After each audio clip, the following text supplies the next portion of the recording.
told your friend you're not okay? And tell me what's wrong and why you never said you felt that way. And guess you're trying to stay strong and fake a smile until I look away. But I've known you too long, it hurts to watch your blue I was so eyes eager to fade cover this away. case on the podcast that I did it before the court proceedings had actually even ended. Since then, I have actually found some of the court documents. So now I'm super eager to tell it to you on YouTube. And it makes me feel pretty good, actually, that most of the information I had for the podcast episode was correct, even without the court documents the first time I told it. So I guess that's kudos to me and my research skills. This is the murder of Jasmine Lovett Aliya Sanderson. 25-year-old Jasmine Lovett was a dark-haired beauty with clear olive skin. It was sporadically peppered with some freckles. She had large brown eyes that conveyed a very loving and nurturing soul of hers. Her beauty was effortless, and her heart walked around on the outside of her body in the form of a tiny 22-month-old spitfire of a girl named Aliya, who had inherited her mom's big brown eyes and her ebony locks of hair. Aliya had been the product of a relationship with Robbie Sanderson. Then that relationship ended about a year after Aliya had been born. But from most accounts that I could find, it ended amicably enough, and Jasmine remained somewhat friendly, at least, with Robbie's mom, Jody Sanderson, and his sisters, Amber and Josie. Although in March of 2019, Robbie did give up his parental rights to Aliya, which did cause Jasmine a little bit of anxiety that she was no longer going to be getting any form of child support from him. And money was already an issue for her. She was finding it difficult to find work while still taking care of Aliya because, of course, here daycare, or at least at the time, daycare was really expensive.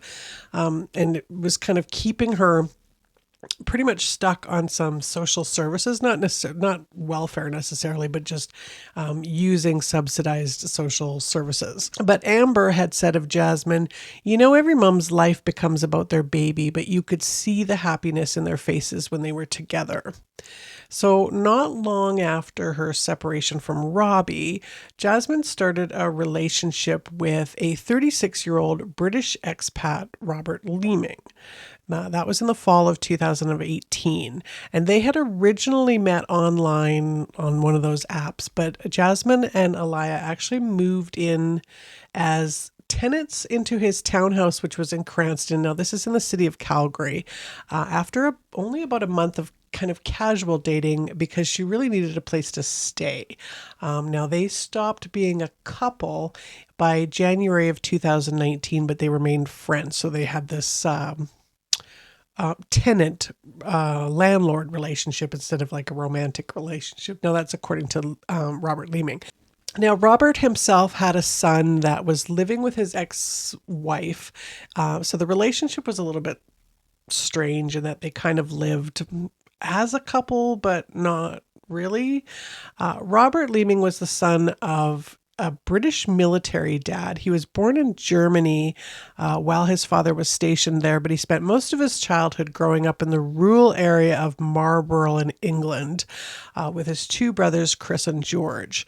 And then he became a heavy machinery mechanic, which was and still very much is in high demand here in Canada. So when he started talking online to this young woman named Sarah, who was living here in Canada, she was studying to be a teacher. So he moved to Canada, and then they got married in February of 2013, and they bought the townhouse that was in Cranston, which is a neighborhood of Calgary, and started their family. They had their son, and then they adopted a dog named Axel, but they divorced in 2017. And in the divorce affidavit, which was signed by Sarah, she claimed emotional abuse, saying, quote, "He emotionally destroyed me," and she had feared for her own safety and the safety of her son. She had concerns because she recounted a number of incidents in regards to this family dog, Axel, as well. And in one of those accounts, he had actually left this poor dog tied to a tree in the woods without any food or water in an effort to get rid of the dog. And now in that case, he was actually convicted of animal cruelty and he got a $5,000 fine and a ban on owning any animals for 10 years. Now, he also, according to Sarah, had threatened the dog with a weapon on a number of occasions. So as happy-go-lucky as he appeared, he obviously had a little bit of a temper. So Sarah was actually granted a restraining order against him, and he was given supervised visitation with their now 4-year-old son. And at this time, he had a restricted firearms license and had collected about 60 knives, which included a Bowie and a Leatherman style knife. So Sarah and her son pieced out. Now, he also had a little bit of a spotty work history. He was moving from job to job, and it was usually because he got fired over accusations of theft from the job. Jasmine's sister, Genevieve, thought that the relationship between the two of them was a little bit weird, but she didn't have any misgivings about at least the version of Robert that she knew. But she did think it was a little bit strange to have like your casual dating partner also be your landlord. So they at times they acted like they were a couple. I have a real affinity for Jasmine because she's the same age as my niece Taylor when she met her fate with, in a relationship with someone that turned out to be someone else entirely. So I think having just a drama-free place to lay little Aliya's head down to sleep at night was kind of her one and only priority at the time. And I don't think any of his past history was known by Jasmine or any of her family at that time. But Genevieve found Robert to be really caring towards Aliya. He was really good with her. He would cook meals for her, put her to bed. I mean, he took care of her when Jasmine had to go to work, and Aliya seemed like she really liked Robert a lot. On April 14th, the three of them attended this family gathering where Genevieve and Jasmine's mom, Diane. It's interesting about her mom, Diane. In all the reporting before the court documents came out, her name is Kim Blankert. But for some reason, in the court documents that I have now, she's referred to as Diane. Now, what I have now is the reasons for decision, and it is noted on there that it is a corrected judgment, which was actually heard on October 12th of 2021. And it wasn't actually written up until January of 2022. So I'm just going to refer to her as Jasmine's mom. Her name is either Kim or it's Diane, and I'm not sure which it actually is. But anyways, at this family gathering, they didn't report anything being out of the ordinary for the couple, non-couple, whatever they were. So Jasmine had made plans with Genevieve that her and Robert were going to come over the next Friday, which was Good Friday, the 19th, for dinner. And so at this particular dinner that they were at this night, there was Jasmine and Robert and Aliya, Jasmine's mom, Kim or Diane, and then her mom's boyfriend and also Genevieve's boyfriend. So April 15th was the last that anyone saw or heard from Jasmine or Aliya. She was seen at a grocery store. She's pushing Aliya in a stroller. Jasmine is wearing a long sleeve purple t-shirt with black or dark pants, and she's carrying a single grocery bag. Aliya is wearing red shoes, a light blue or green top with light colored pants. And then on April 16th, Robert texted Jasmine's phone, letting her know that he had taken Aliya to daycare. And the Funflex daycare did confirm that she was dropped off by Robert. On April 19th, so that was the night that Genevieve and she was supposed to have dinner with Jasmine, but she didn't show up. None of them showed up. Now this was unusual for her, but her mom thought that maybe she had just forgotten or maybe she got tied up with something. She tried calling, but all her calls went to voicemail. So Genevieve also sent her a text message that went unresponded and also a Facebook message that said it was undelivered.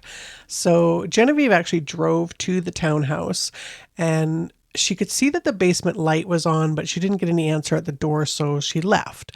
And then 2 days later, they still hadn't heard from her. So Kim, or Diane, her mom, drove to the townhouse to check on her, and nothing really appeared to be out of the ordinary, but she did notice that there were 2 pairs of running shoes that were at the front entrance, I believe they were outside the front door sitting on like the stoop, and they looked like they had been hosed down, like rinsed with some water. So she then decided later to go back to the house, and she posted taped a note to the door.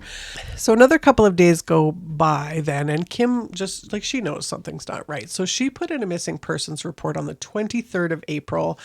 So this was 5 days after not hearing from her, who she normally talked to on a pretty regular basis.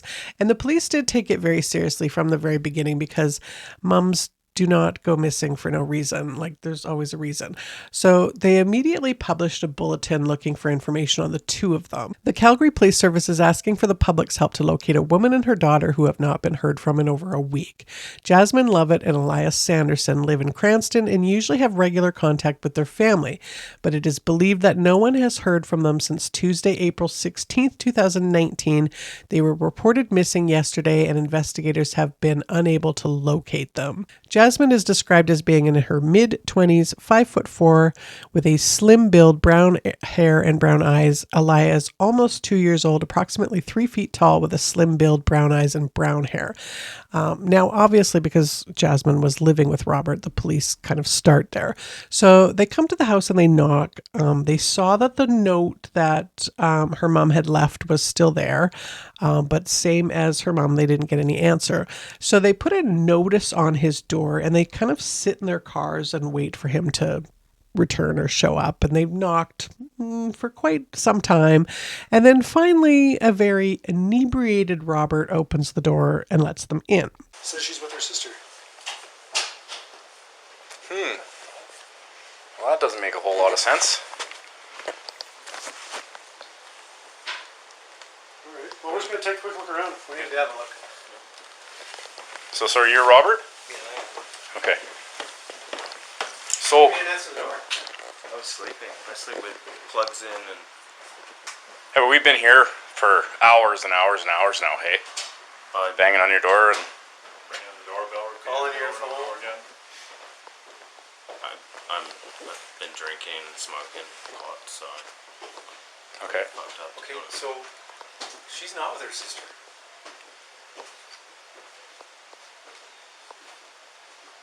What do you mean? Well, that's the reason that we're here, Why do you think we're here? is that the family's calling us saying we haven't heard from our daughter and our sister. Yeah, it makes sense. Okay, that makes sense? Yeah, Okay, why does that make sense? because I haven't heard from her either. Okay.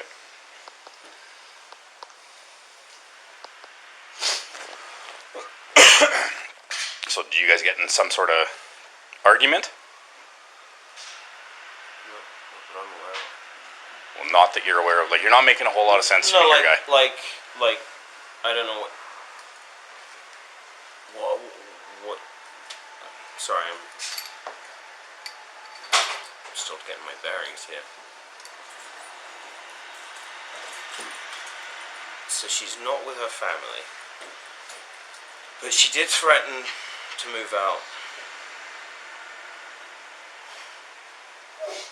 I don't know, like 3 weeks ago, we got into a tizzy. She threw a bunch of my stuff out, food, stuff like that, and I had a disagreement about that.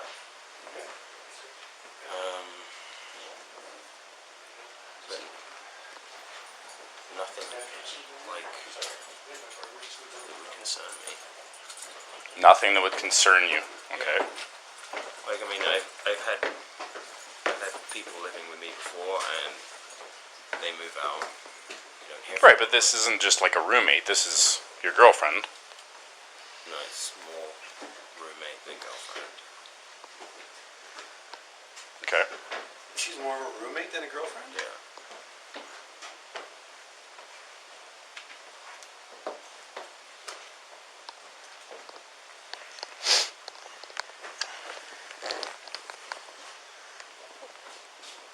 Okay, so the last time that you saw Jasmine was when?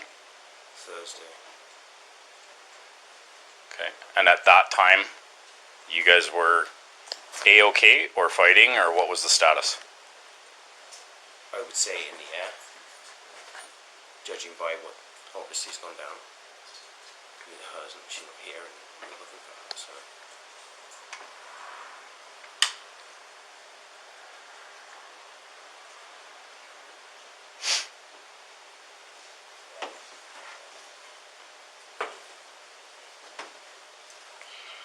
So what makes you believe that she's with her sister? She told me that she was going to go and spend Easter with them on Tuesday. He was talking about it because I don't have my son, so you know, it's kind of depressed about that. And just drink a lot of drinking a lot over the weekend because I've probably been on my own, right? Okay.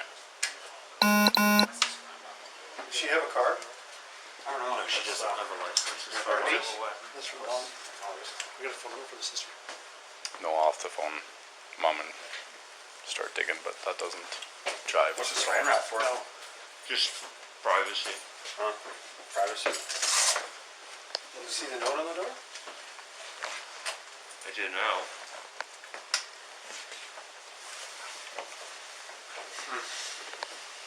Okay. I'm gonna go make a call to Mom and try and get some more info.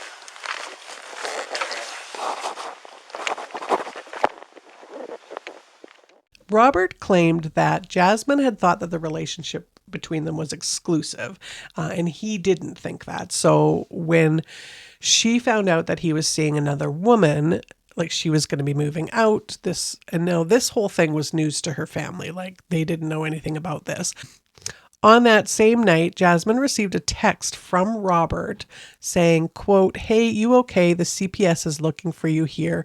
Please call me. It's urgent, or call 911, end quote. Now, he says that they had all been to this picnic area near Bragg Creek just the day before that she disappeared. He told the police that they went for beers, they chilled out, and then they came back. They were here on the next day. I went somewhere else and they weren't here when I came back. Now, records from the Funflex daycare do indicate that Robert picked Aliya up on the 15th at 4:46 p.m. and then signed for her. But the police did a search of Jasmine's bank and like her social media records. And at a press conference, Staff Sergeant Martin Chivetta said, "We did a very exhaustive investigation into the footprints of life. This including social media, healthcare, phones, banking information, and the fact that our victims were not in contact with her family, which is very inconsistent. After conducting those searches, we have not found any footprints of life, and this leads us to believe that there is no evidence to support that our victims are alive," end quote.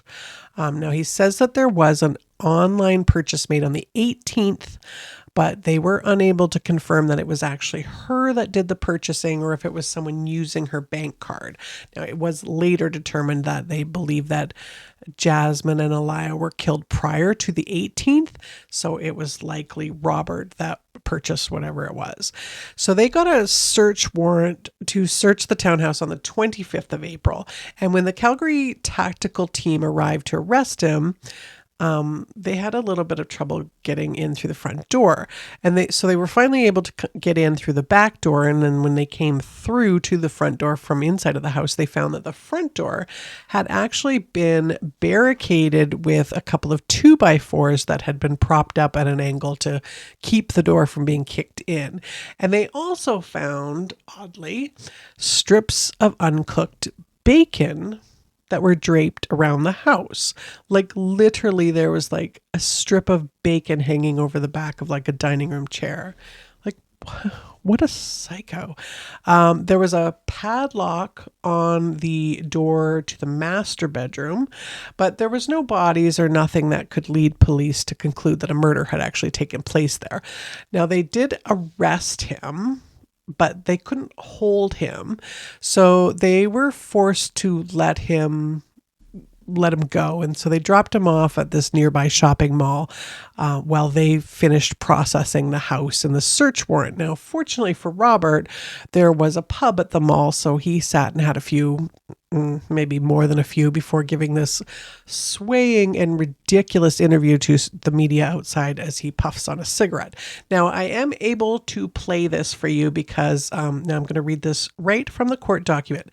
Nancy Hicks of Global News Calgary and Alyssa Carpenter of CBC News Calgary interviewed Mr. Leeming in a parking lot of a shopping center near the residence the ASF provides. During the evening of April 26, 2019, the accused was interviewed separately by both Nancy Hicks of Global News and Alyssa Carpenter of CBC News while standing in front of the Berwick pub located at 356 Cranston Road Southeast in the community of Seaton in Calgary. Both interviews were video and audio recorded. The accused admits that these videos and audio recordings may be entered as exhibits in this trial and played without the need to call any witnesses to identify or authenticate the video and audio recordings. Both media interviews were played for this court. Parts of the videos were muted as agreed amongst counsel.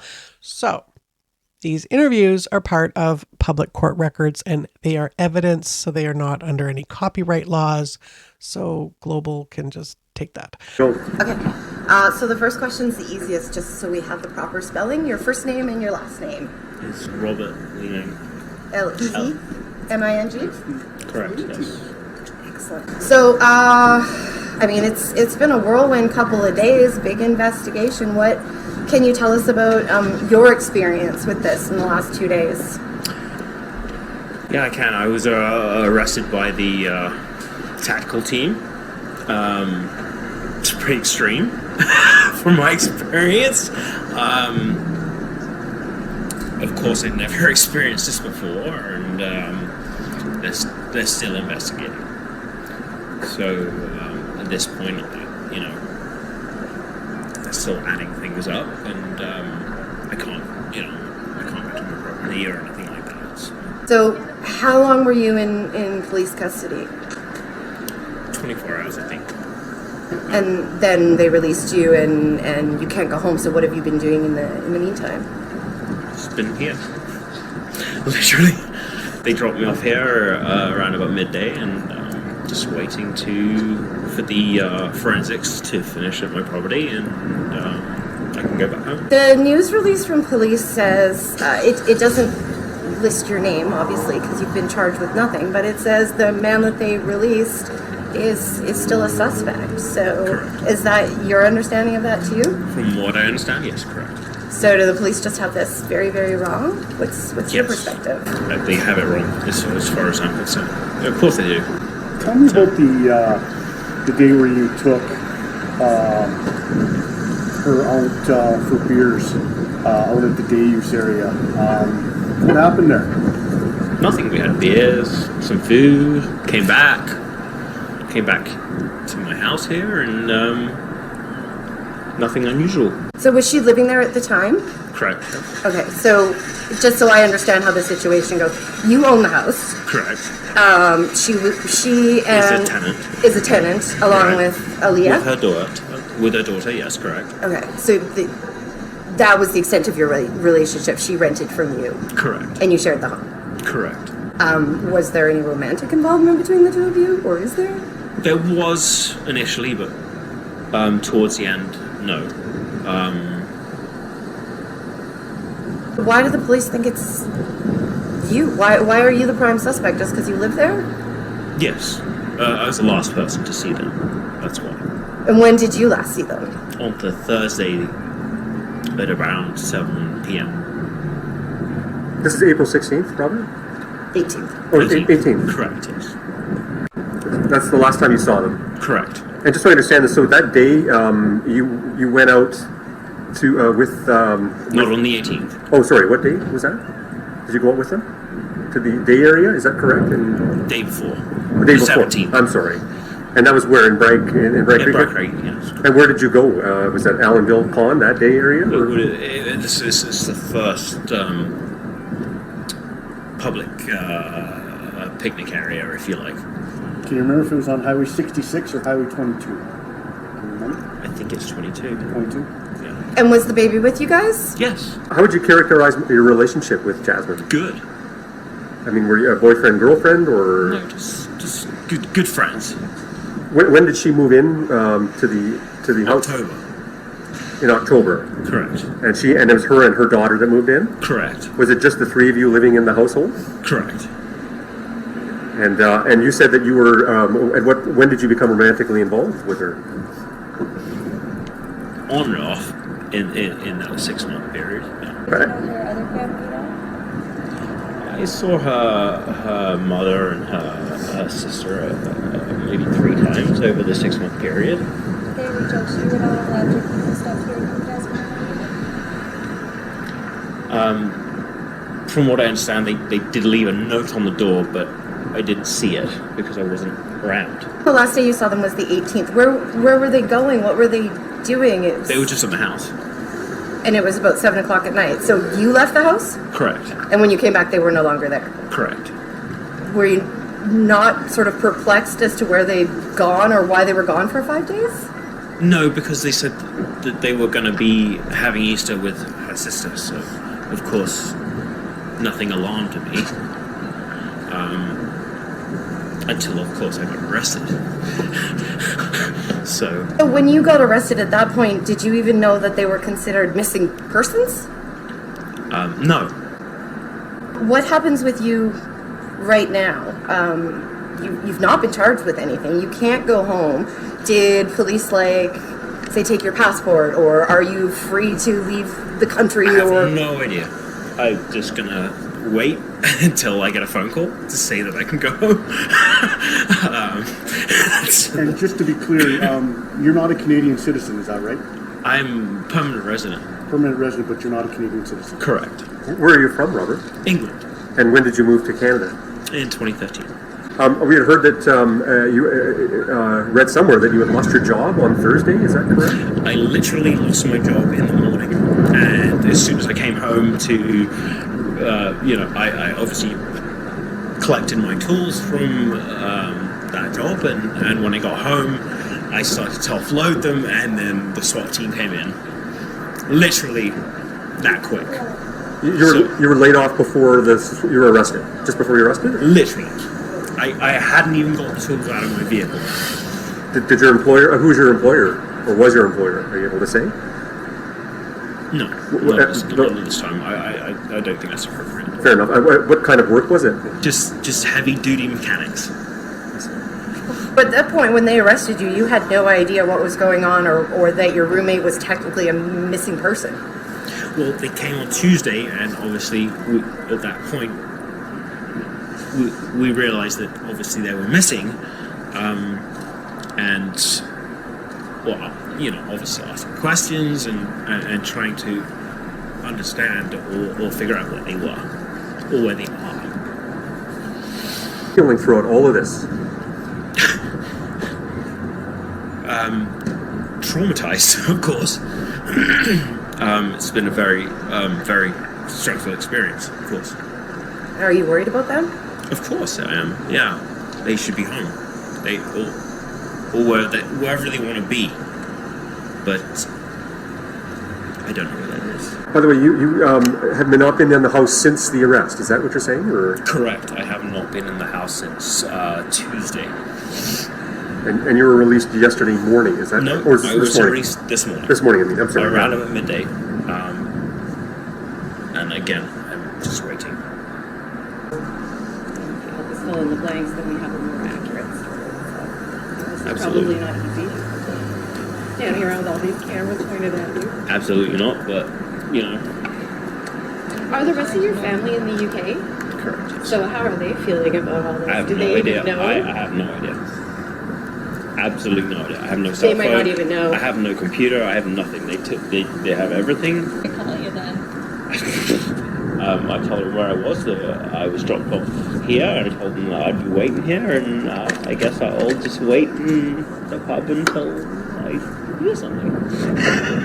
So that's kind of it, right? Robert, where do you stay? Like, I mean, you're in the pub during the day, but where do you stay now? They said that they would be done with the property today, and that I would be able to go back to the property. But So you're hoping to sleep there tonight? I would sleep somewhere tonight. Yes. Either that or behind the bar? Hopefully not behind the bar. All right. Well, thank you very much for your time. I appreciate it. Spell your first and last name for me. Robert Leeming. ROBERTLEEMING. What does a return to normal look like now? Good question. I don't think I was going to be animal for a long time, basically. Yeah, You I saw know us what you earlier, mean. and you came up to us, and so we appreciate you doing this, because you can do this stuff. Oh, no. I want to find him just as much as anybody else, and I had nothing to do with this, but...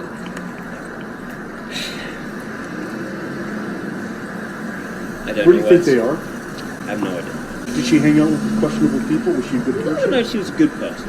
Nice person. Yeah, I can't... There was nothing negative that I would say about her at all. She was a lovely person. I had no issues with her. Is Dad around a lot? At all. Not at all. Not at all? Not at all. The dad is not in the picture.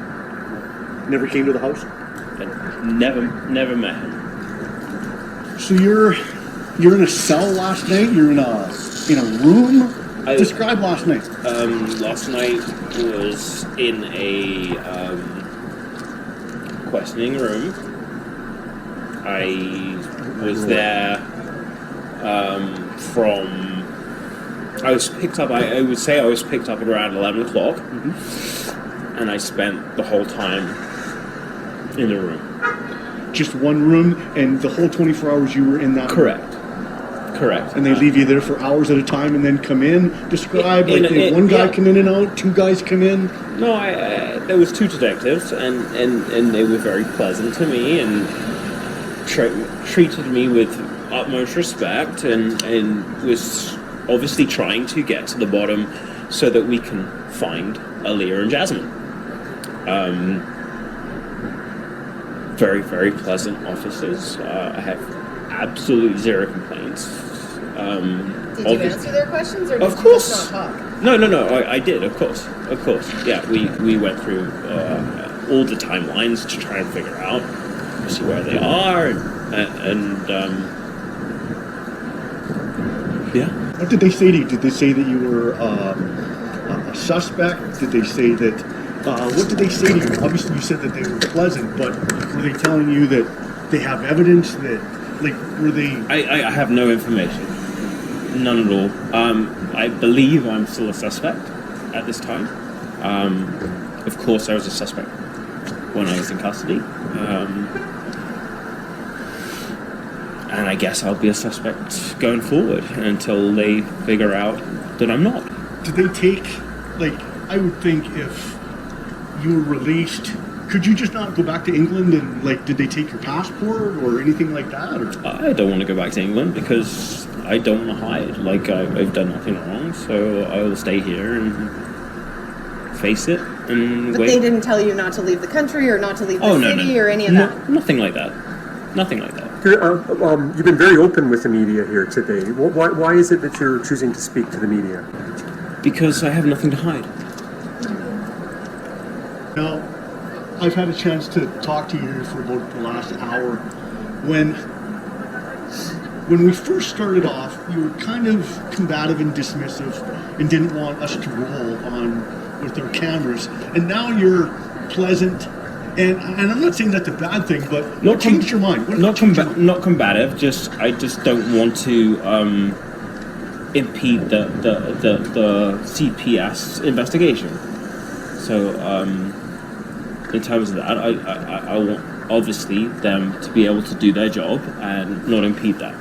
you were kind of the primary suspect in this homicide I still investigation. You still are. What are your thoughts about that, and what are your emotions right now? What's kind of going through your head? It's very stressful, but I hope they will be found, and I hope we can move forward from this. No, we were friends, absolutely friends, and supported each other. I would like, obviously, for them to be found, and for me to be cleared of this. Later, the judge in this case would note that he found that Robert had lied 21 times in that interview. He was speaking in past tense about someone who's only considered a missing person. It's not really a good sign. Also, being drunk and laughing is not really a good move.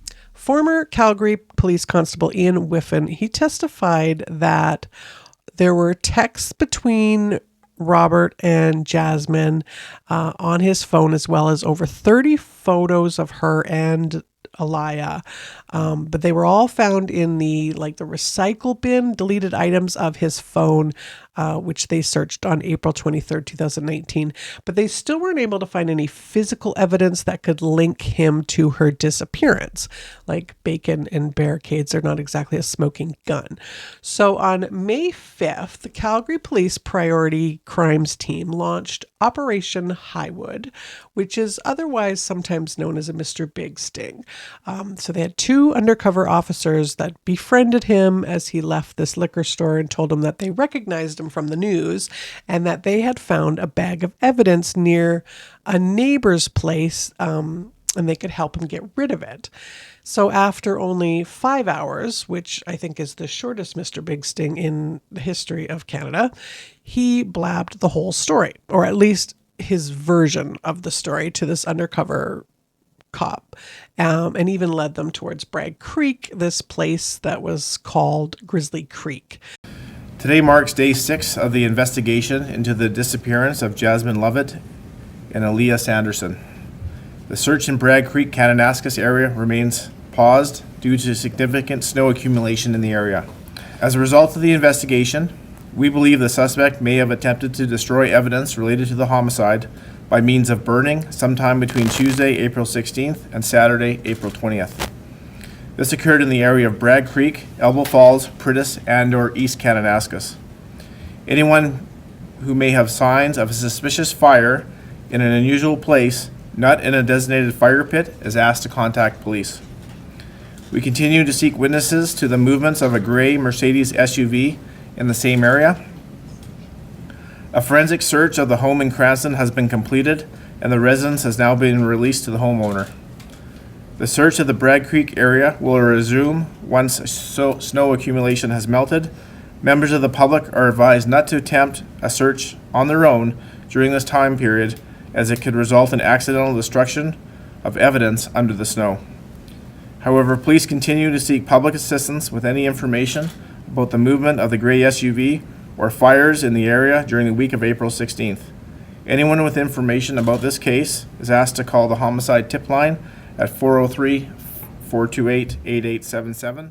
Thanks, Tara. As you can see behind us, Calgary police are still on scene just outside of Bragg Creek, and search and rescue crews actually just went back into this forested area just across the road here. Police were tipped off to search this area through electronic devices. Right now, we're on Cowboy Trail. Investigators believe they may have evidence of this in this area relevant to the disappearance of Jasmine Lovett and her 22-month-old daughter, Aliya Sanderson.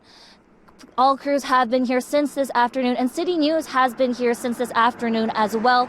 Most of the people we talked to, this was actually the first time they were hearing of the news, and many people driving by this scene stopped to ask us what was going on. Owners in the area are also being asked to check their backyards for anything suspicious and report it to police or RCMP. Now back to Tara Overholtz from the scene in Cranston. So Robert says that he had picked Aliya up from daycare on the 16th of April. He got her a snack back at home, and Jasmine was going to some job interviews. And he said that Aliya started to climb the stairs. He says, quote, "I heard a thump and I saw her lying on the ground. She seemed all right. I picked her up and dusted her off." And he said that she seemed normal. So he put her to bed, and that Jasmine came home. She checked on her. Everything was fine. And that they had dinner together and then watched TV.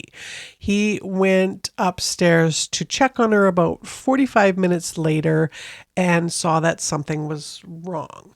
Quote, "I picked her up and found she was limp and unresponsive." So he yelled downstairs to Jasmine. She wasn't able to help her or anything. Like she wasn't able to revive her. So they went downstairs. He went to get his phone. He said he couldn't find his phone. And Jasmine basically confronted him. Quote, "We were in the kitchen and we were both crying and shouting at each other. She stood up to me and pointed at me and asked if I had done anything to Aliya. I freaked out. I snapped. I hit her with a hammer on the head. I remember hitting her twice."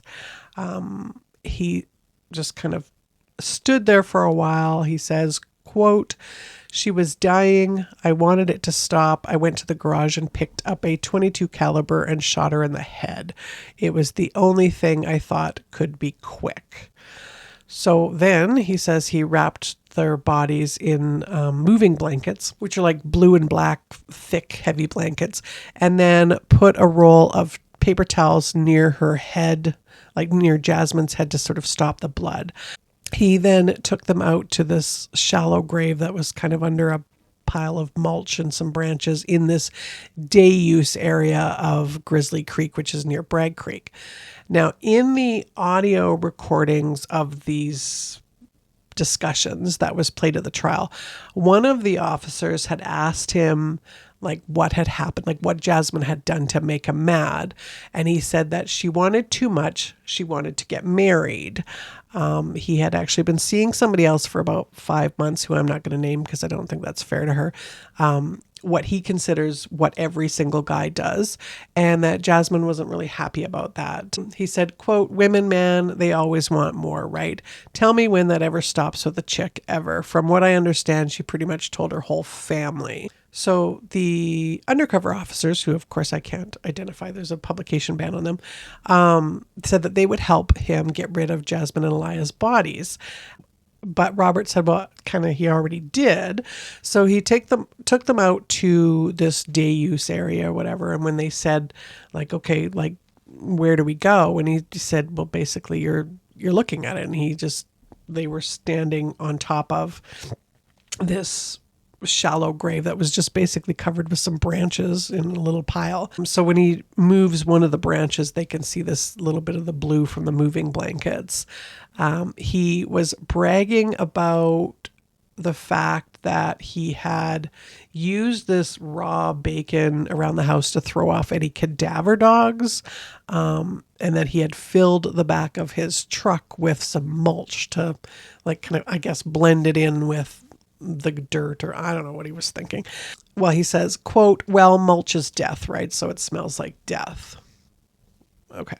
And then he said that he was actually glad that his 2014 Mercedes was the car that they had seized, that it was an older model because he says, quote, "It's funny because they were telling me the Mercedes, they pretty much can hook up to the computer in the car and know exactly where I've been. If it's too old of a car. If it was an 18, then I'd be in jail. Someone tried to expose who I am and it ended badly." So he moved the bodies to this day use area the day after he had murdered them, and put them in these moving blankets. So he was spotted on surveillance cameras. He was filling his car with gas, with a jerry can. And then he stopped to buy some weed at a weed store. On November 21st, he pled guilty to second-degree murder for Jasmine Lovett's murder, but not guilty to the murder of Aliya. Now, at the trial for Aliya's murder that happened in January of 2022, the medical examiner, Dr. Akmal Kotsi Khan, he testified that Aliya had suffered 3 distinct head injuries, that and that Jasmine had 3 separate fractures on her skull, which would have required a significant amount of force, including there was a crack that extended all the way down to the base of her skull. He said, quote, "They are significant enough to cause death." He also said that there was a gunshot wound behind Jasmine's left ear, and then 2 bullet fragments were removed from her skull. The bullet that hit the brain stem would have caused instantaneous death, so the amount of blood in the fracture wounds suggests that the blunt force trauma happened earlier. Quote, "The most likely scenario is that the blunt force trauma occurred first and then the firearm injuries were afterward." It's horrendous. I don't think there are words for that kind of violence, and I have to live with that. And now he said that Aliya had died from blunt force traumatic injuries to the head and had abrasions on the side of her face and neck, and that she had experienced bleeding in the brain, and she would have likely succumbed within 3 to 6 hours from her injuries without any medical treatment. And both of the victims smelt very strongly of gasoline. Quote, "Even with my face mask on at the time, there was a very, very strong smell of gas that was present. This smell was quite overwhelming, probably one of the strongest gasoline smells I've encountered during my 13 years working in the field of forensics." So then a police forensics officer testified that he also smelt gasoline as well as some kind of solvent around where the bodies were found. So his trial ended on January 24th of 2022. He did testify on his own behalf. He wound this tale of lies. The Crown prosecutor has now been assigned to the file, Doug Taylor and Sonia Bertrand. And so defending, of course, is Balfour Durr and myself, Lisa Burgess-Durr. The first phase of the process is really to get disclosure. That's not a well-known term amongst laypersons, but disclosure is what the Crown must give the defense. What the Crown must give the defense is the police investigation file. So really that is what disclosure is the police investigation, whether it's audio, video, photographs, forensics, all of that collection of data over what period of time they've done that will be given to the Crown and then given to defense. Then defense will be combing over that, analyzing it for legal issues and defenses. Sure. Robert, of course, is housed at the Remand Centre in Calgary. That's a 23-hour lockup. And so he's learning the ins and outs of how one maneuvers within the Remand Centre. Being in segregation, given the nature of his crimes, he's kept away from other people and given very limited privileges. And the judge rejected his testimony, said that he was not a believable witness and that Aliya would have lost consciousness, suffered seizures, and would have been gasping for air. So it would have been very obvious that something was very wrong with her. Now, he didn't testify to any of that. So the court basically said they're not accepting his testimony as evidence. Now, there were some other issues with his testimony. He was exchanging text messages with this new girlfriend of his right up between 5 and 9 p.m. that day. So he obviously could have found his phone to call for help since the phone was literally in his hand at the time and in working order. He had earlier told the police that he couldn't find his phone and realized the next day that he had left it in his vehicle and that's why he couldn't find it. So the new girlfriend and him stopped texting around 9 p.m. and that's when Robert said that he discovered her, Aliya, in her crib after he'd put her there. That was about 2 hours after he said that she had fallen down some stairs. Now, he did admit to telling a bunch of lies during the police investigation and in the media interviews in order to cover up his crime. Now, the prosecutor's theory is actually that Jasmine had discovered that Robert had been SAing the child, and that's why he had killed her. Quote, "You didn't kill Jasmine because she was accusing you of doing something to Aliya, like a fall or something. She was accusing you of something even worse, right? Maybe she even caught you doing it." And Robert just replied, "No, she did not." And this goes from "What did you do to my child?" to "You grabbing a hammer, you didn't even say anything, and you didn't even deny it.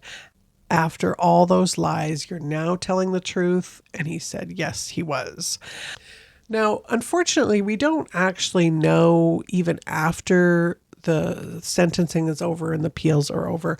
We don't know why he killed Aliya, if it was punishment for something she did, if it was an accident, or if it was to cover SA. It could have been any of those or all three of them. Now, during the trial, Aliya's grandmother, Jody Sanderson, told reporters outside the courtroom, quote, "It's hard to listen to, but it helps to have the closure and know that it's almost over. I don't know how I could have survived if they weren't found. It's a nightmare. It's like reliving the nightmare over and over again." And this is something that I always, well, I don't always, but whatever. One of the things that I talk about quite often is that I've often said that there's no worse grief than losing someone through violent crime, but there's different levels to it. Like, I say that in our case with Taylor, we were actually quite fortunate when it comes to homicide because we found her right away. She had not been dismembered. We obviously knew who did it. He confessed. He left enough evidence behind that even if he hadn't confessed, he would have been convicted. He pled guilty, so there's no appeals, and then he got a proper sentence. But, you know, if you consider people that don't ever find who did it, or they don't ever find what happened, that is really, it adds an extra layer to that grief, because as harsh as the details are, knowing what happened does provide a little bit of closure for the family. In the end, Justice Keith Yamuchi said that there is no doubt that he caused the injuries which led to the girl's death. This was a 54-page decision that he had, saying this court does not believe his explanation of how Aliya died. It does not believe his evidence. Her injuries were not accidental. He meant to cause Aliya's death, or meant to cause bodily harm to Aliya that was likely to cause her death. Why would he not use his best efforts to find Aliya help? Instead, he went downstairs for a cigarette. Mr. Leeming is not a believable witness. So he was convicted of second-degree murder in both of their deaths. So second degree comes with an automatic life sentence, but the parole ineligibility period ranges from a minimum of 10 years. So you have to serve at least 10 years before you can be eligible for parole. And then they can set any ineligibility period from there up to 25 years. So on November 10th of 2022, he was given a minimum of 22 years before he can apply for parole. So pretty close to the maximum. Like, this is pretty close to a first degree murder sentence. Think about them every day, every hour. That does give me a lot of relief to know they are in a better place. A nearly 3-year-long saga is over for a grieving Calgary family, as Robert Leeming has been found guilty of second-degree murder in the death of 22-month-old Aliya Sanderson. Leeming had already pleaded guilty to killing her mother, Jasmine Lovett, back in 2019, but maintained his innocence in the little girl's death. In a lengthy decision read out in court, a judge said Leeming's story was not believable, and this brings closure for her family. Very relieved. Very relieved. I think I held my breath the whole time. Yeah. I actually wanted to get up and hug the judge, but I know that would have looked super weird. So obviously happy is not the best word, right? But pleased that we got justice and relieved that it's over. Court heard Leeming murdered Lovett in a fit of rage after she accused him of hurting Aliya, who later died from several head wounds as well. He even spoke to the media while they were missing, saying he had no idea what happened, but weeks later the bodies were recovered from a grave in Kananaskis after revealing the location to undercover officers. The only reason we're standing here is because they tirelessly knocked themselves out on this one. And this was brilliant police work that resulted in bringing Mr. Leeming to justice for what he did. Leeming himself seemed not too interested in what was happening and showed little emotion during the trial. The family say they always knew he was responsible. His actions and demeanor were nothing but disturbing. Yeah, at one point they thought he was falling asleep. Yeah. So we stopped for a little bit to wake him up. which was It was the way we expected him to be. extremely though. weird. Yeah. Now, he did appeal that, and on July 23rd, 2024, that appeal was denied. So he remains incarcerated, and again, we still don't know why he killed Aliya. He maintains that she died as a result of an accident, and that he didn't do anything to kill her except for covering it up. Jody Sanderson, again, that's Aliya's paternal grandmother, said of Jasmine herself, "A mother's journey can be a difficult one, but a mother's heart endures. Because a mother's heart is a noble heart, it is fielded by the purest of love." And on one of Jasmine's Facebook posts that she did in 2017, she wrote, "If I could speak to everyone in the world at the same time, I would say slow down and enjoy what you have accomplished at this point so far. Find your inner peace and stay humble instead of always thinking too much about what you don't have or where you want to be in life but aren't yet. And remember, everyone is on their own amazing journey. Embrace who you are, be loud and proud, and remain positive. You're doing awesome." And as always, thank you so much for listening. Don't forget to do your rates, reviews, other blah, blah, blah stuff. I do like hearing from you, so don't be shy. You can reach out either in the comments. You can email me at amillionotherchoices@outlook.com. And I do take criticism too, as long as it's constructive.